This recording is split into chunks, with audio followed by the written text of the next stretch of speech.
بەناوی خوای گەورە و میهرەبان. خۆشەویستان لە بابەتێکی تر گەینە سەر سەنڕایز 8 ریڤیو 2 ریڤیوی دووەم لە سەنڕایزی 8 لە پەڕە 28 و 29 لە کتێبی قوتابی، کتێبی چاڵاکیش لەگەڵی هەڵ دەکەین.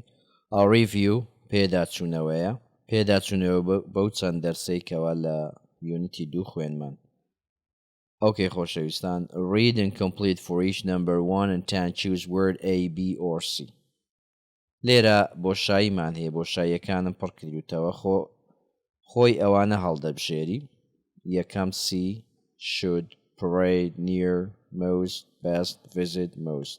بابێن بزانین ئەو ریدینگە باسی چی دەکا. خۆشەویستان، باسەکەمان لەسەر ئەم سێوێنەیە. ئەوە سەربازانی بەریتانین، ئەوەش Chinese New Year، ساڵی نوێی سینیە، واروەش ئەوەش عیدە، واتە جەژنە. Some of the London's many festivals are very British.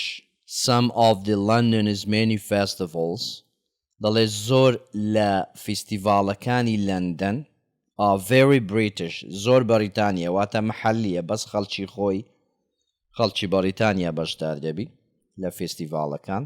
But others, like the Notting Hill Carnival, shows that London is very cosmopolitan. London is very cosmopolitan.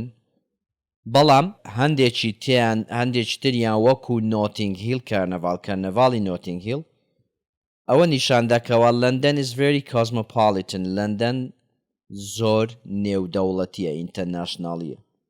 کەوابوو ئەویان بریتشە، هەندێک فێستیڤال زۆر لە فێستیڤالەکان، بەڵام Notting Hill کارنەڤاڵێکی نێودەوڵەتیە، واتە هەموو چین و توێژەکان کەوا لە بەریتانیا دەژین بەشدار دەبن. Tourists گەشتیاران tourists should لێرە should دادنێ should try to see the trooping of the colour in June.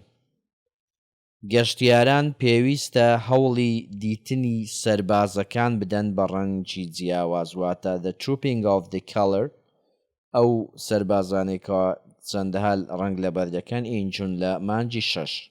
The Queen rides in an open carriage and watches a parade of soldiers near her palace in central London. The Queen شاژن rides in an open carriage بە عەرەبانەیەکی تایبەت، واتە ئەسب سواری دێت and watches سەیری دەکا a parade of soldiers نمایشی سەربازەکان، لێرە parade دادنێن parade of soldiers near her palace نزیک کۆشکەکەی in central London لە ناوەڕاستی لەندەن. Up to 100,000 people celebrate the Chinese New Year in London's West End in January or February.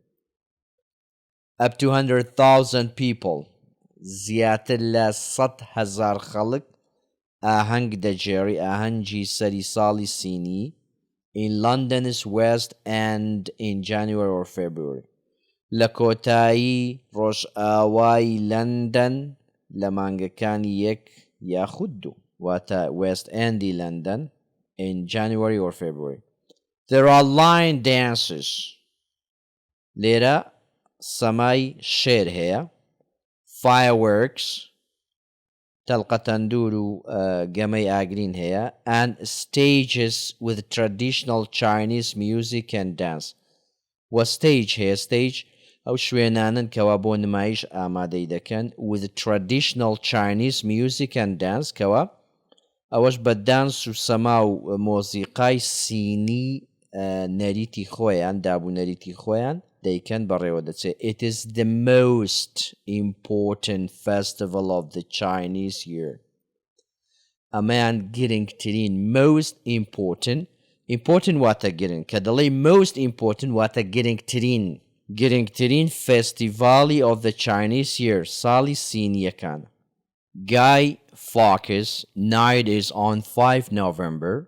خۆشەویستان، Guy Fawkes ئەوە کەسێکی پاڵەوان بوو، وەکو ئەو وێنەوە Guy Fawkesە.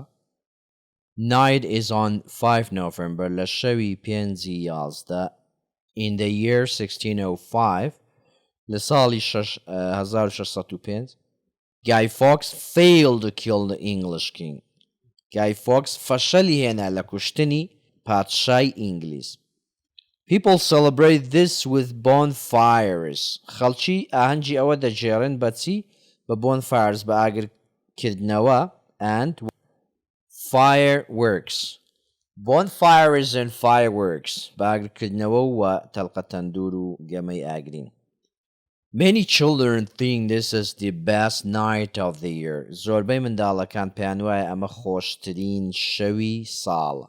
Many Muslims in London celebrate Eid. زۆر لە موسڵمانەکانی لەندەن ئاهەنگی عید جەژن دەکەن. Eid celebrates the end of the fast of Ramadan. جەژنی ڕەمەزان celebrates the end of the fast of Ramadan. لە کۆتایی بە ڕۆژبوونی مانجی ڕەمەزان دێت. Families get up very early and put on their best clothes. خێزانەکان زوو لە خەو هەڵدەستن. Get up very early and put on their best clothes. جوانترین جلوبەرگ لەبەر دەکەن. They have a small breakfast and go to the mosque for special prayers. نانی بەیانی دەخۆن. عادەتەن لە زیاتی نان و ماستووەوانە دەبتە برنج و مەرەگە و گۆشت و ئەو نەواشتانە. And go to the mosque دەڕۆنە مزگەوت for special prayers بۆ نوێژی تایبەت کە نوێژی جەژن. After mosque پاش مزگەوت they visit the houses of friends and relatives. They visit سەردانی چێ دەکەن the houses of friends ماڵی هاوڕێیانیان و and relatives خزم و کەسانیان. People often give children small presents of money. خەڵکی هەدیەیەکی بچووک دەداتە منداڵان ئەویش پارە دەداتە منداڵان. At Christmas Norway people give the people of London a Christmas tree. لە Christmas Norway خەڵکی give the people of London چ دەداتە خەڵکی لەندەن a Christmas tree داری Christmas. It's the most famous Christmas tree in Britain. کە ئەمەش بەناوبانگترین داری کریسمسە لە بەریتانیا. On New Year's Eve لە شەوی سەری ساڵ New Year's Eve people come from all over the country to look at the tree and celebrate the New Year.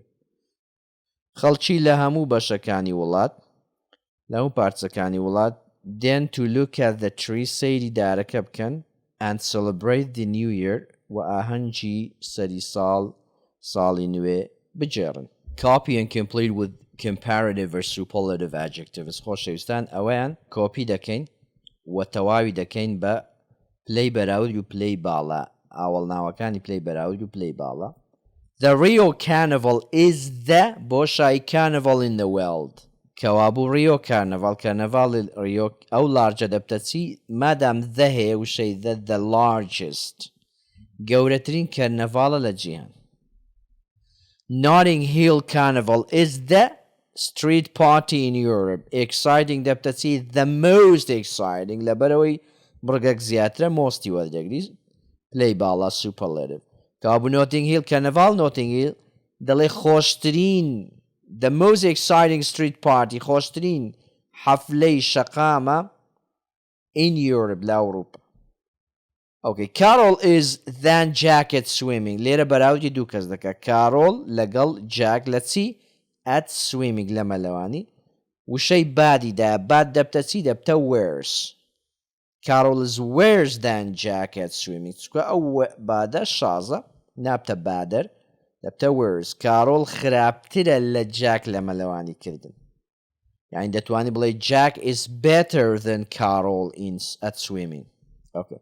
Who is the singer in the world? مادام دەڵێ in the world لێرەش وشەی the هەیە کابوو successful دەبتە most successful. Who is the most successful singer in the world? دەڵێ سەرکەوتووترین گۆرانی بێژ لە جیهان چێە؟ Okay, which is dancing or aerobics popular? دەڵێ لێرە ئەوەش بەراودە بەراودی شای dancing لەگەڵ aerobics چیهان مەشهورترە دەڵێ which is more popular مادام بەراودی دووشت دەکەم more popular. London is the city in Britain. Big وشەی big دەبتە چی دەبتە double G ئەوجە EST. the biggest city in Britain. London گەورەترین شارە لە بەریتانیا. Hotels in Rio are than usual at carnival time. لێرەش بەراوردە. بەراوردی هوتێلەکانە کەوا هوتێلەکان لە ریۆ in Rio are more expensive زۆر گرانترن than مادام وشەی thanیشەی هەردەبی بزانی than usual لەوەی کەوا پێشتر هەبوو واتە لە کاتی کەرنەڤاڵی ریۆ زۆر گرانترە لەوەی کە سعری خۆیتی سعری سابتی خۆی at carnival time لە کاتی کەرنەڤاڵ کەوا بوو more expensive. Okay, look at the picture on page 10 and complete with these words. Let's say وێنەی پێیجی دەبکە و ئەم وشانە تەواو بکە complete بەم وشانە تەواوی بکە. شەکان چییە؟ behind, between, in front of, next to, outside, over. Okay, Craig is standing between Ella and Carlos. Craig لە نێوان ئێڵا و کارلۆز وەستا بوو. وەستاوە. Lana is standing next to Rowan. Lana لە تەنیش ڕەوەندە. The group are outside a shop in Covent Garden. The group دەڵێ گروپەکار outside لە دەرەوەی دوکانەکە بوو لە in Covent Garden لە Covent Garden. There are some flowers above their heads. دەڵێ هەندێک گۆڵ لە سەر سەری بوون. Their heads سەر سەریان.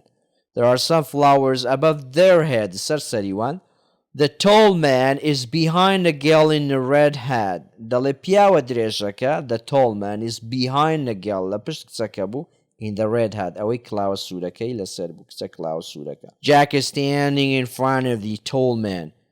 Jack وەستاوە لە بەردەم لە پێش the tall man پیاوە درێژەکە. Okay, complete the sentence with the correct gerund. دەڵێ ئەم ڕستانە تەواو بکە بە جەرندی ڕاست واتە ing-کە ڕاست و دروستبی. Be, buy, dance, go, look, talk, wait. ئەوانە دەکەینە ing دەکەینە gerund. Gerund واتە فرمان بە ing past participle. Okay, number 1. Ella doesn't like being in large crowds. Ella حەزی لە چنیە لە قەڵەباڵغیە گەورەکان نییە. Carol is good at dancing to all kinds of music. Ella can't stand waiting for people. Ella تحملی چاوەڕێکردنی خەڵکی ناکە. Jack likes going to the cinema. Jack حەزی لە ڕۆیشتنە بۆ سینەما. Lana loves buying presents.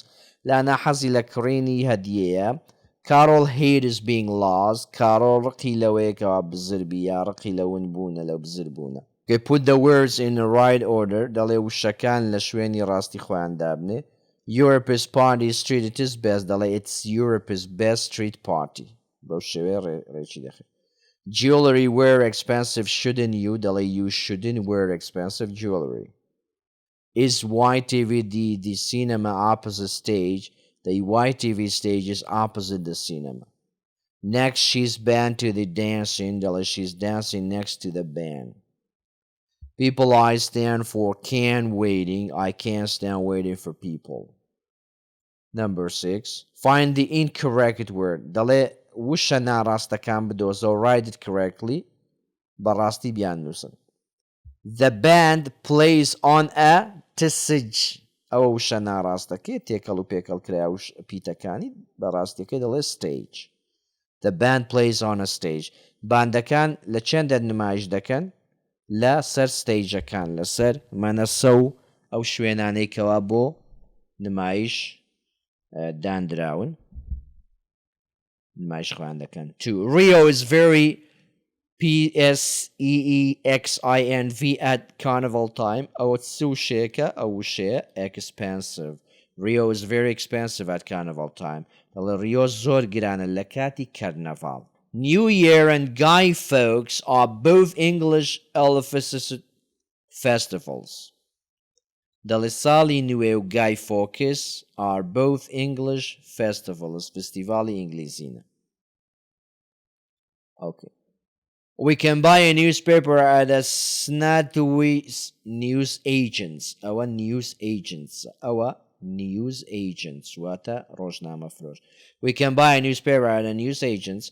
That one Rojnama la Rojnama Frosh Bakrin. On page 23, the hotel is IPO أو شغلتك. The chemist is opposite أو شيء opposite. On page 23 دەڵێ لاپەڕە 23 the هوتێلەکە is opposite the chemist's لە بەرامبەر چێن دەرەیە سەیدەلیە. Game word machine. How many English words can you make from these letters? دەڵێ دەتوانیت چەند وشەی ئینگلیزی لەو پیتانە دروست بکەی. Festivals. چەند وشەی ئینگلیزی لە festivals دروست دەکەی. خۆشەویستان ئەو هەموو وشەیە دروست دەکرێت لەو وشەیە. Save life false. I've said salad, let's sail, tail, fail, see, seal, slave, vital, feast, feasta, least, fast, lost, soul, vast, least, last, late, leave, list, file, sale, save. دەبڕۆدەی. Okay, ئێستا دێنە سەر song واتە گۆرانی. Read the song گۆرانیەکە دەخوێنیەوە. Now ئێستا listen گوێدەگری and sing گۆرانی دەڵێی. گۆرانیەکە بە ناوی because you're you چونکە تۆ تۆی. Why do I think you're the greatest? بۆچی من پێم وایە تۆ خۆشەویستترینی یا گەورەترین و باشترین. Why do you pass all my tests? بۆچی تۆ لە هەموو تێستەکانی من دەردەچی.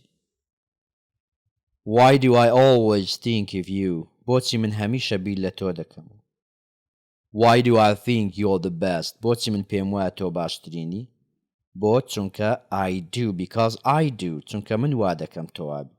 Because I do because you're you چونکە تۆ تۆی. Why do I can call you my best friend?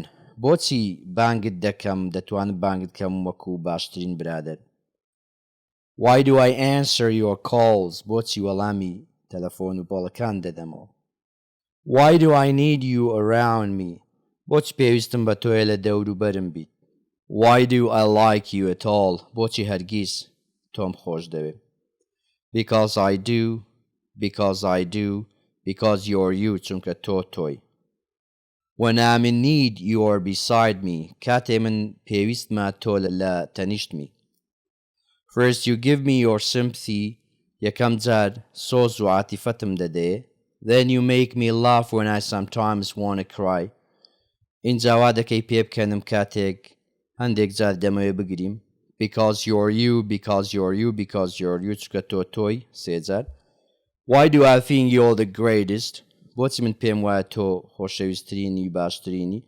Why do you pass all my tests? بۆچی لە تێستەکانم دەردەچی. Why do I always think of you? بۆچی هەمیشە بیر لە تۆ دەکەمەوە. Why do I think you're the best? بۆچی من پێم وایە تۆ باشترینی. Because I do چکە منەوە ئەنجام دەدەم وا دەکەم تۆ وابی. Because I do because you're you.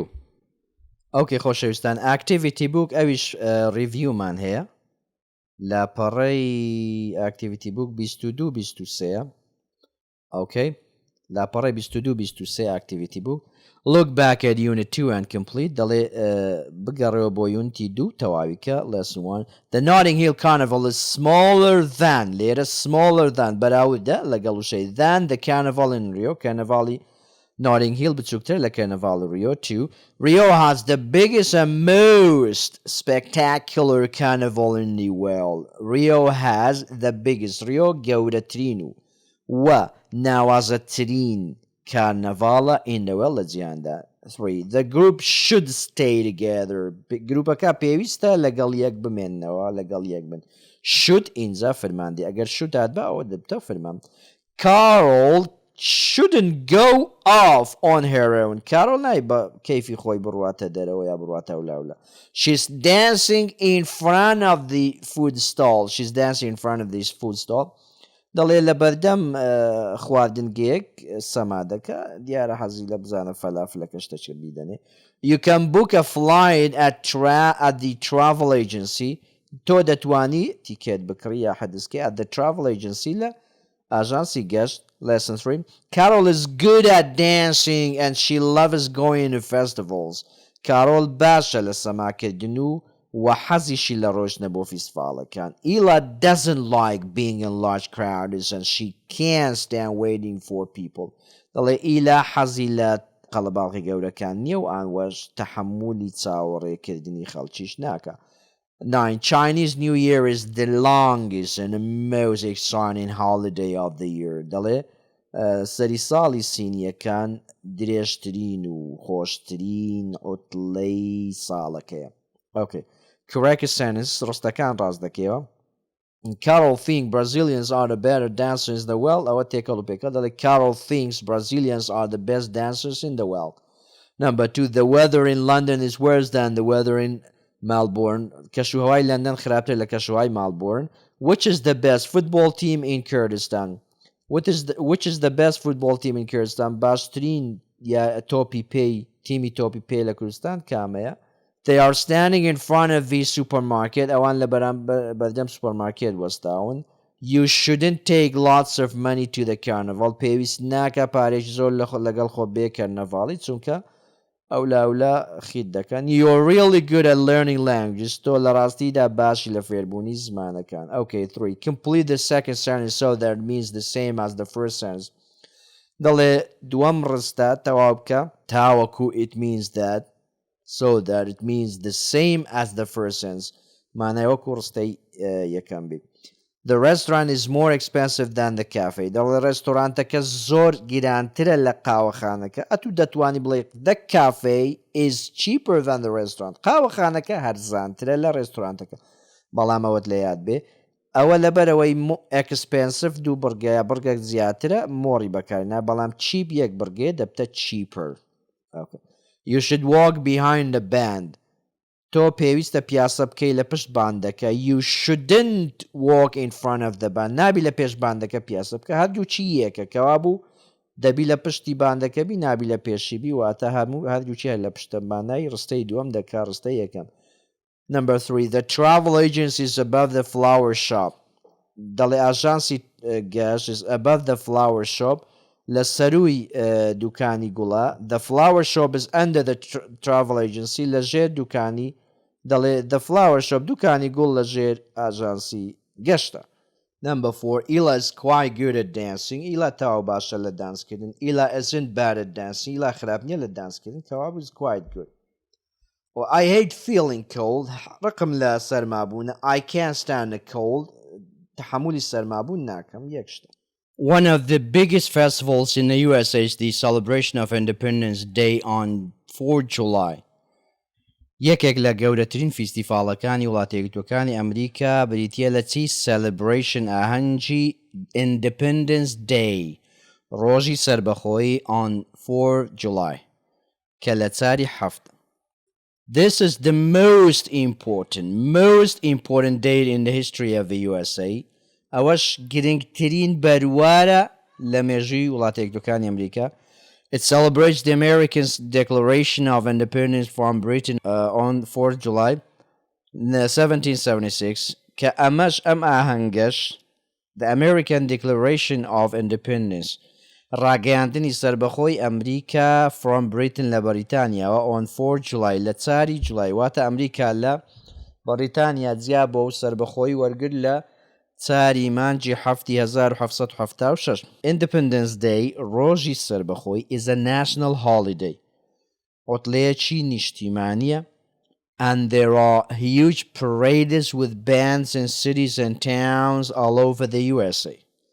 و گەورەترین نمایشەکان و باندەکان لە شارەکان و شارۆچکەکانی هەموو سەرتاپای ئەمریکا دەکرێت. It's summer, so the weather is usually fine and everyone is outside for the celebrations.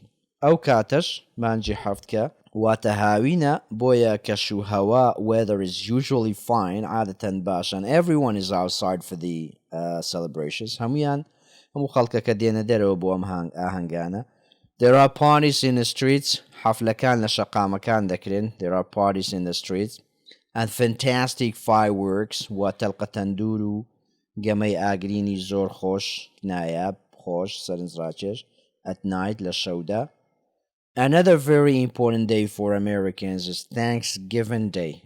ڕۆژێکی تری گرنگ لە مێژووی ئەمریکا یاخود لە ئەمریکا چییە بۆ ئەمریکیەکان is Thanksgiving ڕۆژی سپاسگوزاریکەوە at the end of November ئەمەش لە کۆتایی مانگی 11 دەبێت. This festival is from the early 17th century. ئەم فیستیڤالە لە سەدەی early سەدەزووەکانی حەڤدەمین and everyone gives thanks that they have enough food. هەموو کەسێک سوپاسگوزارەکەوە خواردنی تەواوی هەیە. It's a traditional family day. ڕۆژێکی عایلی نەریتیە تەقالیدیە دابوونەریتیوان with a delicious Thanksgiving dinner کە بە خوانە ئێوارێک واتە نانی ئێوارە یا شیوی ئێوارە چا دەکەن کە شیوێکی بەلەزەت دەخۆن شیوێکی بەلەزەت دروست دەکەن کە Thanksgiving سوپاسگوزاریە. In the days before Thanksgiving ڕۆژەکانی پێش سوپاسگوزاری airports and roads are full. مەتاڕەکان و شەقامەکان فول دەبن because چونکە people travel to be with their family چونکە خەڵکی سەردانی یەکتر دەکەن و هەمویان دێنەوە ناو عایلەکانی خۆیان travel to their family. To the north of the USA, the people of Canada also celebrate Independence Day at the beginning of July. لە باکووری ئەمریکا the north of the USA, the people of Canada خەڵکی کەنەداش ئاهەنگی سەربەخۆی ڕۆژ سەربەخۆی دەجێڕن لە سەرەتای لە دەستپێکی at the beginning of July مانگی حەڤد. They have exciting parades. ئەوانیش نمایشی زۆر خۆشیان هەیە. Parties and special performances و حەفلە و special performances نمایشی تایبەت of plays and concerts لە کۆنسرت و لە گۆرانی و لە یاری و play. The Canadians celebrate Thanksgiving. خەڵکی کەنەدا ئاهەنگی سوپاسگوزاری دەکەن before the Americans پێش ئەمریکیەکان on the second Monday in October لە دووشەمەی ئۆکتۆبر مانجیدا. This is because winter begins earlier in Canada. چونکە زستان لە کەنەدا زووتر دەست پێ دەکات than in the USA لە ئەمریکاوە. واتە زستانی کەنەدا زووتر لە ئەمریکا تەبعاً کەنەدا ساردترە لە ئەمریکا. ئەوە ریڤیوەکان بوو کەەوە ریڤیو گرنگە احتیمامی پێ بدەن. هیوادارم شێر و لایک و سەبسکرایبشتان لەبیر نەچێت بە هیوای سەرکەوتن.